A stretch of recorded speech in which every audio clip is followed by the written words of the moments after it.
Hola, buenos días familia, espero que podáis estar bien en este tiempo, que ya tengáis la confianza de que Málaga ha pasado a la fase 1. Esto nos da más libertades, pero creo que también la responsabilidad es mucho mayor, que tenemos que ser muy precavidos también a la hora de relacionarnos con la gente o de tener contacto y entender que seguimos allí en medio de una circunstancia difícil, que es esta pandemia, una circunstancia que es muy incierta, que está produciendo a nivel social mucho revuelto en muchas cosas, ¿no? En el sentido de que vemos todos los dirigentes políticos en este momento peleándose mucho, sí, acusándose mutuamente. Vemos a un sistema sanitario que está intentando ya dejar de estar colapsado, pero donde realmente mucha gente se ha contagiado de los mismos grupos sanitarios y han sufrido de primera mano las circunstancias. Y vemos realmente una sociedad que está sufriendo muchísimo por esto, por la cantidad de muertes que llevamos, pero también no solamente eso, sino por el área económica. Y yo creo que es un desafío que tenemos por delante en cuanto a lo que viene, ¿no? A lo que estamos viviendo y a lo que se viene. ¿Sí? Yo creo que es un tiempo de mucha necesidad en general, ¿sí? en la sociedad, y es un tiempo donde tenemos una oportunidad muy grande de poder compartir el amor de Dios, ¿sí? De poder abrazar, de poder consolar, de poder animar, de poder traer palabras de esperanza, pero también de poder echar una mano a la gente que está en necesidad. Y quiero compartirte en esta mañana una palabra que he estado reflexionando en estos días, un poco en mi corazón. Esto nace un poco a raíz de un mensaje que envió por alguno de los grupos de WhatsApp de la iglesia, envió Juan Martínez, Juan el Bombero, como le decimos cariñosamente, y él compartía una reflexión que estaba sintiendo en su corazón acerca de que es el tiempo de la siega, que los campos están blancos para la cosecha, ¿sí? Y él mencionó un montón de pasajes y habló de un montón de cosas. Y realmente fue una linda reflexión que él compartió, que tal vez luego puedo subir yo al grupo de WhatsApp de la iglesia. Pero dos pasajes de los que él compartió quedaron dando vueltas en mi cabeza, y uno más concretamente que el otro. El primer pasaje fue allí en el Evangelio de Juan, donde Jesús habla con la mujer samaritana, esto es Juan 4, y que luego que la mujer samaritana va a su ciudad porque había ido a sacar agua del pozo, ella comparte con su pueblo todo lo que Jesús le había dicho. Pero en ese transcurso en que va la mujer al pueblo y vuelve la gente del pueblo, dice que Jesús está con sus discípulos y Jesús habían entrado al pueblo a comprar comida. Y cuando lo llaman a Jesús a comer, él les dice: no, mi comida es que haga la voluntad del que me envió, la voluntad de mi Padre, y que acabe su obra, ¿sí? Y automáticamente le suelta esto de que vosotros decís que falta mucho tiempo para la siega, pero yo os digo que los campos ya están listos para la siega. Ahora, pareciera que a veces Jesús tiene algunas salidas raras con respecto a lo que viene hablando y sale por otro lado, pero en realidad Jesús les quiere hacer entender a sus discípulos que ellos creen que, hablando concretamente de la cosecha, creen que falta tiempo, pero Jesús quiere dar a entender que ya la cosecha está. Pero Él está hablando en realidad del corazón de las personas, ¿sí? Muchas veces creemos que la gente está muy lejos de Dios, que la gente poco quiere saber de Dios, pero realmente el corazón de las personas está listo para escuchar una palabra de fe, una palabra de confianza, el Maestro te llama, ten ánimo, el Maestro Jesús te está llamando. Y yo creo que en ese sentido Jesús le decía a sus discípulos: mirad, los campos están blancos para la siega. Y realmente es desafiante creer esto, que muchas veces nosotros tenemos la actitud de los discípulos y decir: no, todavía falta tiempo, la gente no quiere saber nada con Dios, no, a esta sociedad le falta mucho por acercarse a Dios. Y realmente yo creo que Dios está trabajando en sus corazones más de lo que nosotros podemos ver, y hay mucha gente que está hambrienta, buscando en todos lados cómo poder traer paz y consuelo a su corazón, algo que solamente Dios puede dar. Y otro pasaje en el que Juan mencionaba, y es en el que yo quiero reflexionar en esta mañana, es el de la alimentación de los 5.000. Ahora, hay dos oportunidades en la Biblia donde Jesús multiplica los alimentos, ¿sí? Una es la alimentación de los 5.000, y otra, la alimentación de los 4.000. Y curiosamente los dos pasajes no es que están totalmente separados en la Biblia y que uno fue al inicio del ministerio de Jesús y otro al final, sino que tanto en el Evangelio de Mateo como en el Evangelio de Marcos están en capítulo de por medio.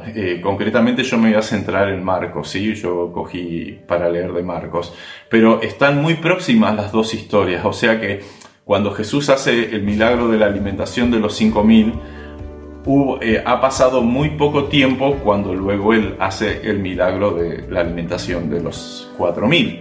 Entonces son historias muy cercanas en realidad, tanto una como otra. Pero lo curioso es que aunque el milagro básicamente es el mismo, ¿sí? La multiplicación de los panes y de los peces, lo curioso es que las circunstancias son totalmente distintas. No sé si totalmente distintas, pero las formas en que se plantea un poco la necesidad y el milagro sí son distintas. Y en eso quiero reflexionar yo un poco en esta mañana y hablar un poco para nosotros como iglesia de este tema, ¿sí? Dice Marcos capítulo 6, voy a leer del versículo 30 al 44, esta es la alimentación de los 5.000. Entonces los apóstoles se juntaron con Jesús y le contaron todo lo que habían hecho y lo que habían enseñado. ¿De qué está hablando? ¿Cuánto los discípulos enseñaron? Si usted da vuelta a la página, a su Biblia, está la misión de los 12 discípulos, ¿sí? Cuando Jesús los manda de dos en dos a las aldeas y a las ciudades de alrededor a predicar el Evangelio, ¿sí? Les dice que sanen a los que están enfermos, que liberen a los que están endemoniados y que anuncien que el reino de los cielos se ha acercado. Entonces, los discípulos regresan y pasa todo esto, ¿sí? De que Jesús los llama a un lugar aparte. Entonces, Él les dijo, venid vosotros aparte a un lugar desierto y descansad un poco. O sea, ellos habían vuelto de su tarea, porque eran muchos los que iban y venían, de manera que ni aún tenían tiempo para comer. Y se fueron solos en una barca a un lugar desierto. Pero muchos los vieron ir y les reconocieron, y muchos fueron allá a pie desde las ciudades y llegaron antes que ellos y se juntaron a él. Y salió Jesús y vio una gran multitud y tuvo compasión de ellos, porque eran como ovejas que no tenían pastor, y comenzó a enseñarles muchas cosas. Cuando ya era muy avanzada la hora, sus discípulos se acercaron a él diciendo, el lugar es desierto y la hora ya muy avanzada. Despídelos para que vayan a los campos y aldeas de alrededor y compren pan, pues no tienen que comer. Respondiendo él les dijo, dadles vosotros de comer. Y ellos le dijeron, que vayamos y compremos pan por 200 denarios y les demos de comer. Y él les dijo, ¿cuántos panes tenéis? Id y vedlo. Y al saberlo dijeron, 5 panes y 2 peces. Y él les mandó que hiciesen recostar a todos por grupos sobre la hierba verde. Y se recostaron por grupos de 100 en 100 y de 50 en 50. Entonces tomó los 5 panes y los 2 peces y levantó los ojos al cielo y los bendijo y los partió los panes y los dio a sus discípulos para que los pusiesen delante y repartió los 2 peces entre todos. Y comieron todos y se saciaron y recogieron los pedazos 12 cestas llenas y de lo que sobró de los peces. Y dice Marcos capítulo 8, dando vuelta allí la página en la mayoría de las Biblias, la alimentación de los 4.000, ¿sí? Yo quiero tomar las dos en cuenta y sacar algunas enseñanzas para nosotros. En aquellos días, como había una gran multitud y no tenían qué comer, Jesús llamó a sus discípulos y les dijo, tengo compasión de la gente, porque ya hace 3 días que están conmigo y no tienen qué comer. Y si los enviare en ayuna a sus casas, se desmayarán en el campo, pues algunos de ellos han venido de lejos. Y sus discípulos le respondieron, ¿de dónde podrá alguien saciar de pan a estos aquí en el desierto? Y él les preguntó, ¿cuántos panes tenéis? Y ellos dijeron 7. Entonces mandó a la multitud que se recostase en la hierba y tomando los 7 panes, habiendo dado gracias, los partió y dio a sus discípulos para que pusiesen delante, y los pusieron delante de la multitud. Y también tenían unos pececillos y los bendijo y mandó que también los pusiesen delante. Y comieron y se saciaron y recogieron de los pedazos que habían sobrado 7 cestas, y eran los que comieron como 4.000 y los despidió. Ahora, las dos historias son básicamente similares, ¿sí? Una gran multitud, la comida es el gran problema, ¿sí? Lamentablemente la comida es el gran problema, y que no había que darles de comer. Las dos historias en cierta forma tienen cierta similitud. El milagro básicamente es el mismo, ¿sí? En uno Jesús bendice o multiplica de 2 panes y 5 peces, el otro son 7 panes y unos pececillos que no sabemos cuántos eran. Ahora, hay algunas cuantas diferencias en la historia y me gustaría que reflexionemos un poco en eso, ¿sí? En la alimentación de los 5000 dice que Jesús le estaba enseñando a la gente, ¿sí? Que ya se había hecho tarde y que los discípulos, ¿sí? Vinieron a Jesús a hacerle este planteamiento. Señor, es tarde. Señor, no tenemos, la gente no tiene comida. Mándalos a sus casas para que se vayan a comer. O que vayan a los pueblos, a los campos de alrededor y compren comida. Pero nosotros no tenemos, ya es tarde y mándalos tú que se vayan. En cierta forma el planteamiento lo hacen los discípulos, ¿sí? Les dicen, Señor, ya se ha hecho tarde, que la gente se vaya porque nosotros queremos comer y queremos estar aquí tranquilos también, ¿no? Aunque no lo dice, la gran cuestión es el hambre, ¿sí? Pero en la otra historia, en la de los 4000, el planteamiento lo hace Jesús, no lo hacen los discípulos. Pero Jesús no lo hace de la forma que lo hacen los discípulos, sino Jesús lo plantea como una inquietud, ¿sí? Diciendo, esta gente ya hace 3 días que está con nosotros, no hay más comida, no se han quedado sin comida, la gente tiene hambre, ¿qué vamos a hacer? ¿Qué vamos a hacer por la gente? Porque yo no los quiero mandar así a sus casas, porque muchos viven lejos y están en ayuna y se van a desmayar en el camino y van a perecer. Entonces Jesús le hace un planteamiento totalmente distinto, ¿sí? Él le dice, tengo compasión por la gente, porque ya hace 3 días que está con nosotros y no tiene que comer y están con hambre y no los podemos mandar así a sus casas tal cual está.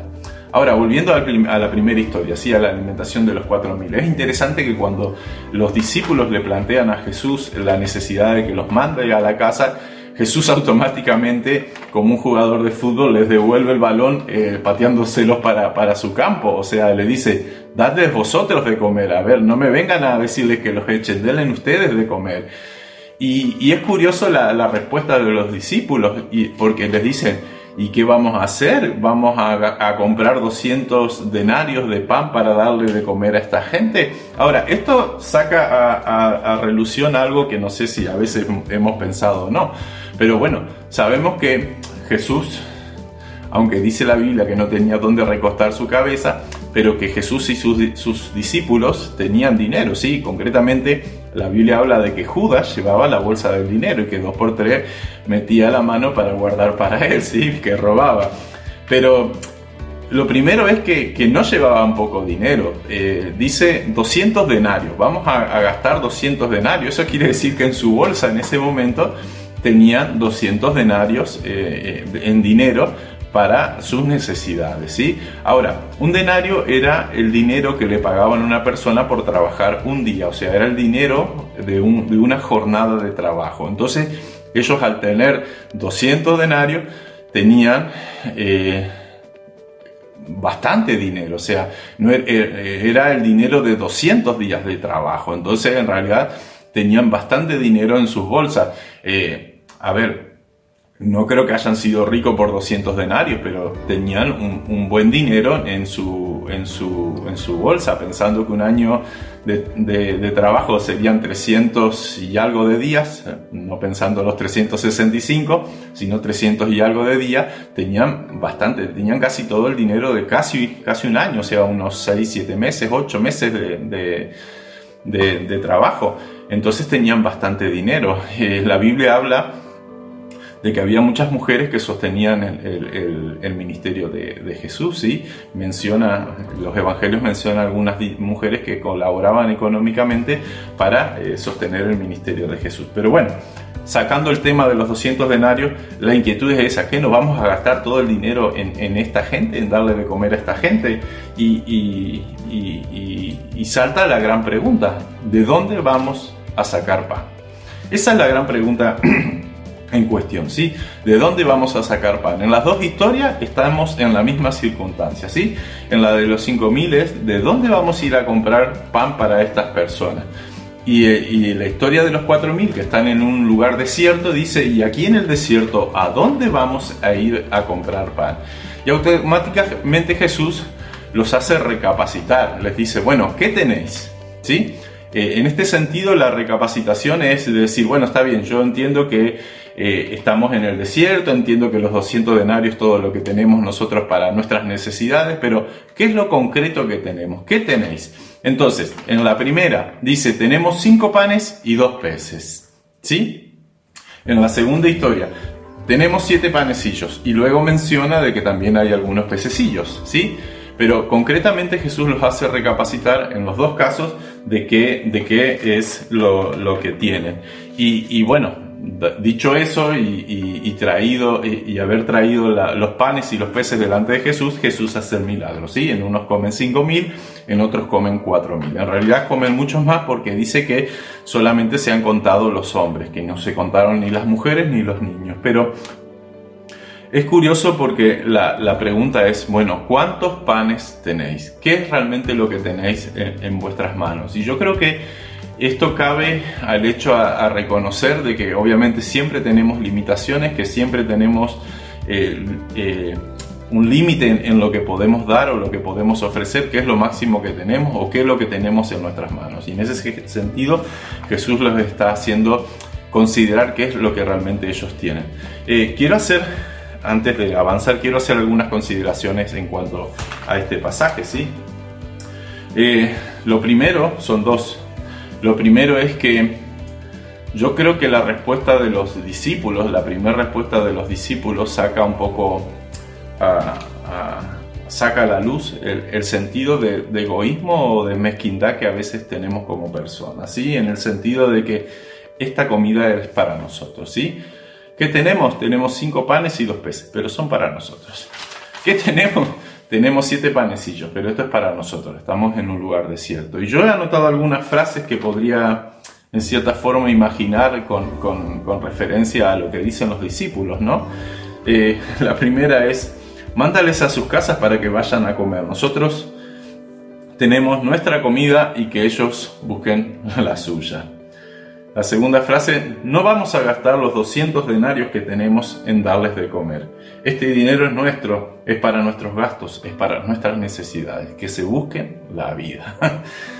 Y la tercera es, estamos en el desierto, ¿de dónde vamos a sacar para darle a esta gente? Y es curioso porque la actitud de los discípulos en cierta forma representa un poco la actitud muchas veces nuestra, ¿no? La actitud del egoísmo, la mezquindad que puede haber en nuestros corazones, ¿sí? Y trasladándola a mi vida como cristiano o incluso a la iglesia, ¿no? Y pensando en la necesidad que hay en la gente, en la sociedad, que la gente busque ayuda en otro lado. Que la gente vaya a los servicios sociales, que vaya al ayuntamiento, que vaya a la Junta de Andalucía, que la gente busque en otro lado. Señor, que se busque en la vida de otra forma. Nosotros no tenemos. Que no nos vamos a gastar todo el dinero que tenemos nosotros en la iglesia para darles de comer. Esto es para nuestros gastos, para nuestras necesidades, para seguir adelante con las reuniones y con los gastos. Y yo sé que estoy siendo un poco extremista, pero habla un poco del sentido de nuestro corazón, de a veces que somos mezquinos, ¿no?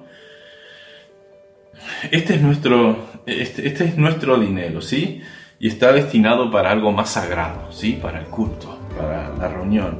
Y no lo vamos a gastar en la gente. Estamos en el desierto, en una circunstancia difícil, ¿sí? En una circunstancia que hay escasez. ¿Cómo vamos a dar de comer a los demás?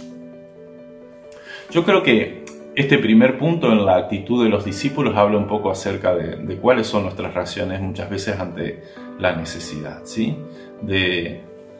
Primero estamos nosotros. Primero está saciar nuestra necesidad. Primero está ver por los míos y por los nuestros y por los más allegados. Y luego veremos los demás. Pero en realidad siempre estamos pensando en esto es nuestro. Esto es para nosotros. Esto es para nuestra comida, es para nuestros gastos, para nuestras necesidades. Y Jesús le está diciendo, dadle vosotros de comer. Y realmente me hace pensar mucho eso, ¿sí? El segundo punto que quiero mencionar, tanto en la alimentación de los 5.000 como de los 4.000. En la de los 5.000 Jesús es muy directo e incluso en cierta forma los pone contra la espada y la pared a sus discípulos. Dadles vosotros de comer, no vengáis a mí con que los eche, no vengáis a mí con que los mande a su casa, dadle vosotros de comer. Y es muy directo, es demasiado frontal a veces Jesús con sus discípulos. Pero en la segunda, Jesús lo plantea como una necesidad. ¿Sí? El planteamiento es totalmente distinto, no los increpa, sino que les presenta la necesidad, les dice, mira, estoy preocupado por esto, está pasando esto, ¿qué podemos hacer? Y está esperando ver cuál es la respuesta de sus corazones. Entonces la gran cuestión aquí es cómo respondemos nosotros ante la necesidad que hay. Y saben que de estos dos pasajes, bueno, los dos son súper importantes y los dos tienen mucho para enseñarnos, pero me quedo mucho con la pregunta de Jesús o con lo que dice Jesús, dadles vosotros de comer. Y esta frase realmente inquietó mucho mi corazón en estos días, pensando un poco en esta circunstancia que estamos viviendo, porque creo que estamos ante una gran multitud de personas que están con hambre. Y están con hambre concreto, físico y real, sí, con necesidades reales, con necesidades de comida, con necesidades de dinero, con necesidades de muchas cosas, pero también con necesidades espirituales, con hambre espiritual, con necesidad de paz en su vida, en su corazón, de poder tener esa sensación de bienestar. Y yo creo que estamos ante una gran multitud con una necesidad y Jesús nos está diciendo, dadle vosotros de comer. Y yo creo que la gente está buscando a Jesús. Sin duda, yo creo que en este sentido no lo está buscando en la iglesia. Yo creo que lo está buscando en muchos lugares. Y Jesús, aunque te guste o no te guste, no está solamente en la iglesia. Jesús está en todos lados y está caminando por todos lados. Y Jesús está buscando gente que esté dispuesta a darles de comer. Pero hay mucha gente con necesidad, mucha gente buscando a Jesús. Y yo creo que las palabras de Jesús a sus discípulos siguen siendo unas palabras actuales y textuales para nosotros. Dadles vosotros de comer. Ahora, ¿os acordáis que por octubre, noviembre comenzamos con esta serie de predicaciones que hablaban de la iglesia 24/7, ¿sí? De que somos iglesia todo el día, en todos los lugares donde estamos, y que poníamos un énfasis muy grande en el libro de Pedro. Y yo quiero compartirte un pasaje que está en 1 Pedro, en el capítulo 2, versículo 9, que Pedro le dice a los creyentes que en ese momento estaban siendo perseguidos, que habían escapado de Jerusalén, que se habían ido a muchos lugares de la región escapando de la muerte. Primeramente en el primer capítulo y los primeros versículos del capítulo 2 también él está afianzando su identidad y el hecho de que ellos han sido separados y escogidos por Dios, y le está hablando de la salvación tan grande. Pero en el capítulo 2, en el versículo 9, va a un punto muy concreto, ¿sí? Y les dice, mas vosotros sois linaje escogido, real sacerdocio, nación santa, pueblo adquirido por Dios, para que anunciéis las virtudes de aquel que os llamó de las tinieblas a su luz admirable. Y es curioso porque primeramente afirma mucho su identidad y quiénes son en Cristo, y le habla acerca de las promesas y la salvación, y le habla de la vida eterna. Pero llegado a este punto, el apóstol Pedro concretamente le dice, miren, ustedes son nación santa, pueblo adquirido, real sacerdocio, pero les dice no lo son solamente para disfrutar del privilegio de ser nación santa, de ser real sacerdocio o de ser pueblo adquirido por Dios, sino que le dice que son todo eso para anunciar las virtudes de Cristo o de Dios, ¿sí? Para anunciar a este mundo acerca de la persona de Dios. Había una canción muy antigua que decía, ¿cómo nos ama el Señor? ¿Cómo nos ama el Señor? Él dio su vida, ¿qué más pudo hacer? ¿Cómo me ama? ¿Cómo te ama? ¿Cómo nos ama el Señor? Y yo de chico la cantaba mucho en la iglesia mía, allí en Argentina, y nos mirábamos todos con una sonrisa, muy felices, diciendo cómo nos ama el Señor. Y yo creo que muchas veces nos hemos quedado con eso, ¿sí? De cómo nos ama Dios y vamos a disfrutar del amor de Dios, ¿sí? Somos pueblo, en vez de para anunciar las virtudes, somos pueblos a veces para disfrutar del amor de Dios. Somos pueblo para disfrutar de la comunión unos con otros. Somos pueblo para disfrutar del privilegio de sentirnos salvos. Y yo creo que no es eso lo que está diciendo Pedro, ¿sí? Pedro está diciendo, somos pueblo para anunciar sus virtudes. Somos pueblo para compartir su amor. Somos pueblo para alcanzar a los necesitados. Somos pueblos para ser las manos de Jesús, los pies de Jesús, la voz de Jesús. En otras palabras, como dijo Jesús, dadle vosotros de comer. Creo que en este confinamiento que estamos viviendo, ¿sí? una etapa muy rara, muy difícil de definir, muy que ha sacado cosas buenas y cosas malas de nuestro corazón. Creo que nosotros como iglesia hemos entrado en lo que yo diría modo mantenimiento o modo ahorro de energía. Saben que yo de profesión soy informático. Yo en la universidad estudié informática y saben que los ordenadores, sobre todo los portátiles que tienen batería, cuando uno no lo usa para que su batería no se gaste y se apague, se pone en modo de ahorro de energía. Bueno, hoy en día los móviles hacen lo mismo y todas las cosas que funcionan a batería, pero entran en un modo o en una forma de trabajo que únicamente consumen energía para lo mínimo, ¿sí? Concretamente el ordenador, el disco duro lo deja de hacer funcionar, la pantalla se apaga y reduce el gasto de energía para que simplemente cuando tú necesites reactivarlo todavía el ordenador esté funcionando y no tengas que volver a encenderlo, pero consumiendo lo mínimo indispensable para mantenerse encendido y no apagarse. Y yo creo que nosotros en cierta forma con esto del confinamiento hemos entrado en un modo un poco similar. Estamos cuidándonos a nosotros mismos, estamos viendo por nuestro bienestar, estamos viendo por nuestra propia vida espiritual, estamos viendo por nosotros, por la iglesia y por poco más que eso. Y yo creo que las palabras de Jesús, mirando la gran multitud, mirando esta Málaga que tiene entre 800.000 y 600.000 habitantes, mirando la necesidad, Jesús nos sigue diciendo, dadles vosotros de comer. Quiero ser muy sincero, Dios me regaló el privilegio de una vez a la semana poder subir a los montes de Málaga, porque mis hijas tenían una clase de gimnasia cerca del Palo y demoraba 1 hora y media, y como para no ir y volver continuamente yo aprovechaba el tiempo allí y subía andando por la zona del Palo a los montes, y realmente tenía una vista muy linda de Málaga y muchas veces Dios puso en mi corazón la inquietud de orar. Y empecé al principio a orar bendiciendo la ciudad, ¿sí? Al principio simplemente decía, Señor, bendice esta ciudad, que esta ciudad se pueda acercar a ti, y oraba bendiciendo la ciudad, pero al pasar los días Dios empezó a cambiar mi oración y hubo una frase que en mi oración empezó a salir y empecé a orar por un tiempo de visitación de parte de Dios para la ciudad.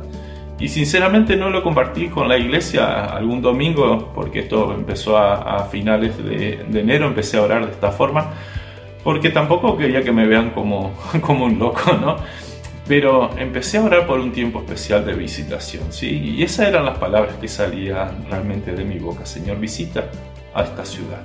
Trae un tiempo de visitación a esta ciudad. Y saben que en medio de esta pandemia yo me he tomado el desafío de leer los evangelios. Parece poco, ¿no? Pero bueno, un capítulo por día tratando de desmenuzarlo y de realmente entender muchas de las cosas que Jesús enseñaba o decía. Y estando esta semana en Lucas, allí al final, en el capítulo 19, cuando Jesús está entrando a la ciudad de Jerusalén, dice la Biblia que luego de su entrada triunfante, ¿no? Jesús llora por Jerusalén. Y al ver Jerusalén dice, si conocieras lo que es para ti tu bien y tu paz. Y comienza en cierta forma a profetizar lo que le va a pasar a Jerusalén, luego que dice que no va a quedar piedra sobre piedra y eso. Y termina ese pasaje de la entrada triunfal de Jesús diciendo, porque no reconociste el tiempo de la visitación de Dios. Yo creo que estamos en un tiempo de visitación de Dios. Y aunque tú no lo veas porque tú ves muerte, ves enfermedad, ves una economía desastrosa, Yo creo que estamos en un tiempo especial donde Dios está tocando el corazón de la gente, donde Dios está llamando a la gente. Y yo creo que Dios nos está diciendo a ti y a mí, dale a la gente de comer. Darle a la gente de comer. Y tengo miedo, sinceramente, de que dentro de un tiempo el Señor diga, no reconocieron el tiempo de la visitación de Dios. Yo creo que estamos como iglesia viviendo un tiempo especial, un tiempo donde tenemos la oportunidad de ser manos, de ser pies, de ser la voz de Jesús, de poder mostrar todo el amor de Dios a esta sociedad y de poder hablar de un Dios que no habita en la iglesia, en un Dios que no está solamente para su pueblo escogido, sino un Dios que realmente amó de tal manera a todas las personas que dio a su único Hijo para que todos los que en Él creen, estén en la iglesia o no, tengan vida eterna. Y yo creo que Dios nos está llamando en este tiempo a darle a la gente no solamente esta comida, sino también la comida física también. Pero creo que es un tiempo especial donde podemos compartir de primera mano el amor de Dios. Podemos quedarnos mirando desde nuestra televisión como lo hacen los demás, pero también podemos ser protagonistas nosotros y reconocer que este es un tiempo especial, un tiempo donde hay mucha necesidad y donde Dios quiere mostrar su amor. Que Dios te bendiga y que esta palabra te pueda desafiar a animarte a creer que estamos en un tiempo de visitación de Dios, un tiempo donde en medio de tanta necesidad Dios está tocando los corazones de las personas. Y como decía el pasaje de la mujer samaritana, ustedes piensan que falta mucho, pero los campos ya están blancos para la siega. Que Dios te bendiga, que tengas una buena semana y que en esta semana Dios te permita tocar corazones de otras personas. Que el Señor te bendiga.